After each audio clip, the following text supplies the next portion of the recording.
Hi everyone, welcome to another lesson on ecology in grade 9 science. Today we're going to look at the flow of matter and energy in ecosystems.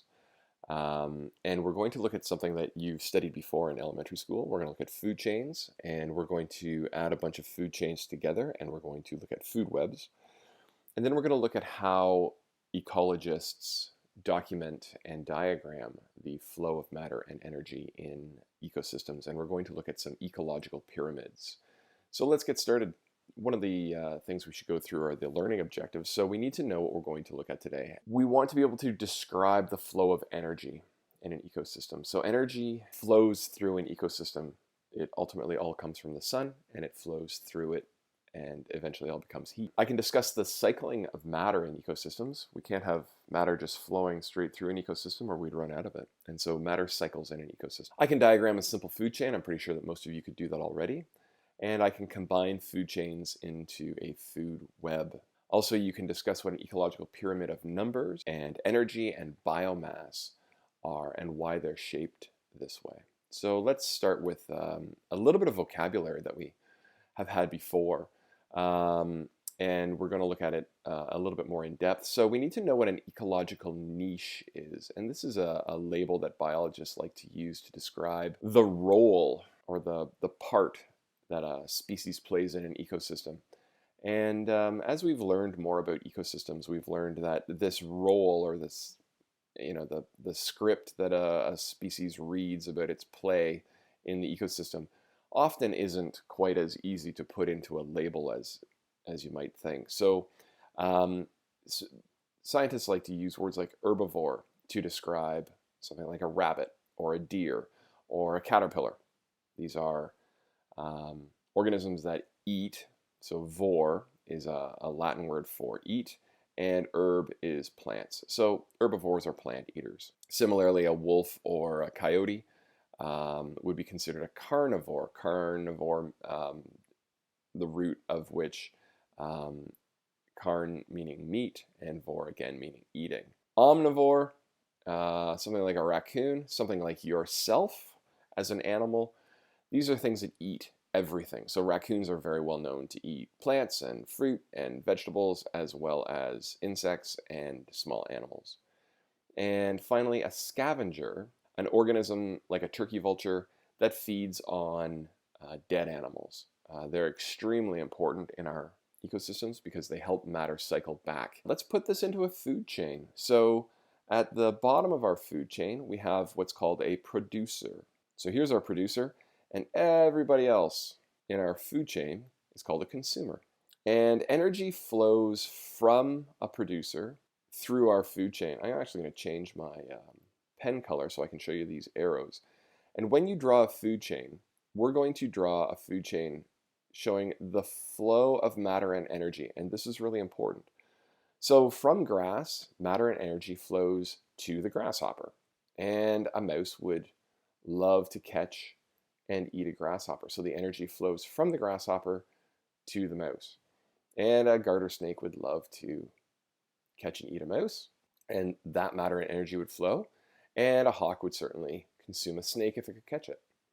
So you can see that we have this flow of matter and energy. Now this is really important, and pay attention to the direction of these arrows, because usually about a quarter of the class will draw the arrows the wrong way, which means that the grass is eating the grasshopper, which is terrifying because you couldn't get home because you'd walk across the lawn and the grass would probably eat you. And that's just not how it happens.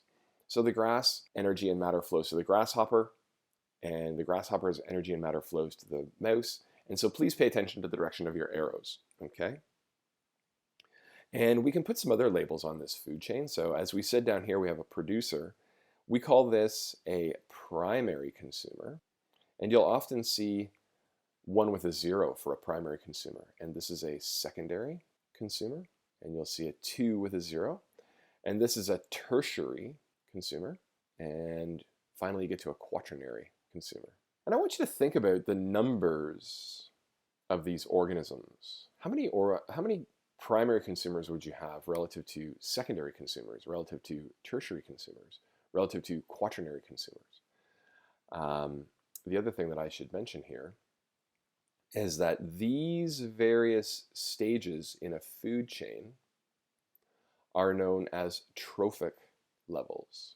And trophic levels designate where in the flow of matter and energy an organism is in a food chain or a food web or in an ecosystem.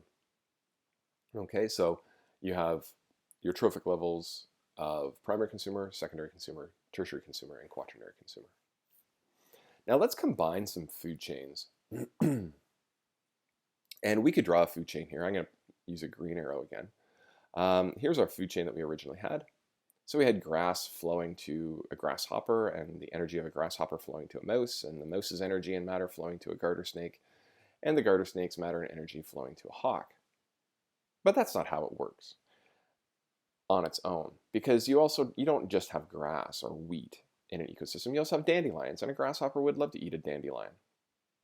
And so the matter and energy would flow to there. And a deer would also love to eat the matter and energy in grass. And you would find that you would also have rabbits also eating grass. And they would also eat dandelions.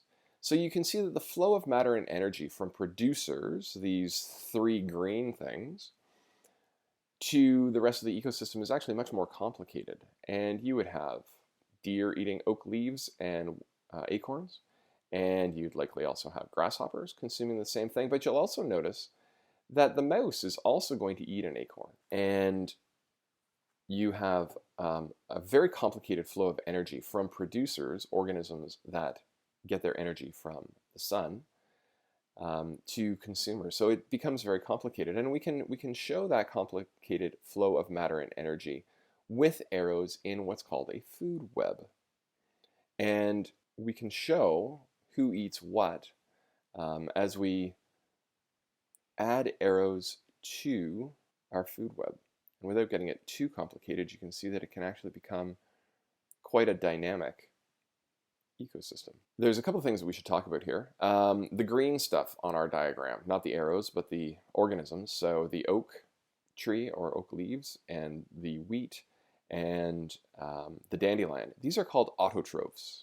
Autotrophs are organisms that make their own food. Auto meaning do it on your own. Troph meaning feeding. So these are self-feeding organisms. But what about you? You don't make your own food. Well, you might when you make a sandwich, but that's not what we're talking about. You're consuming other organisms. And all of these guys up here, all the animals that we're looking at, are called heterotrophs. And a heterotroph is an organism that relies on other organisms for their matter and energy. So that's another little bit of vocabulary that we need to look at. So a food web is just a diagram showing us the flow of matter and energy from autotrophs or producers to consumers, which also have the fancy name heterotroph. So we have other ways of diagramming the organisms in an ecosystem, and these are called pyramids. So an ecological pyramid can take several forms. The one we're looking at right now is an ecological pyramid of energy. As energy flows through an ecosystem, it gets lost. So as you move up this food the food chain or through the ecosystem, you're going to notice something about the energy measurements. We start with 1,000,000 joules of sunlight, but there's only 10,000 joules of energy captured in the producer or the autotroph, or in this case, a sunflower. And from there, we only capture a 10% of that in the next level, in the primary consumers, in the snails. So only 10% of the energy that was in the sunflowers moves on to the next trophic level in the snails. And then only 10% of that, you'll see, with the 100 joules, moves into the frogs. And then only 10% of that energy moves into the tertiary consumers. So what's happening? Where's that energy going? Well, 90% of the energy from each trophic level is being lost ultimately as heat and waste products. But ultimately, this is lost due to what organisms have to do. So I'm going to put here a little label: energy lost through life functioning. So you can think of yourself as a human being. You ate cereal for breakfast. So you consumed the producer, but as you wandered around during the day, that took energy.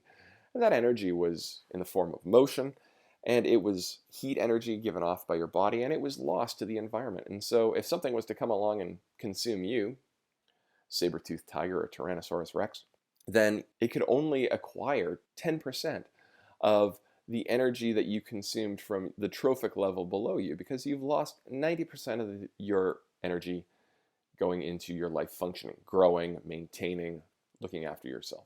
Okay, so that's an ecological pyramid of energy. You can see the bottom is always much wider than as you move up the ecological pyramid.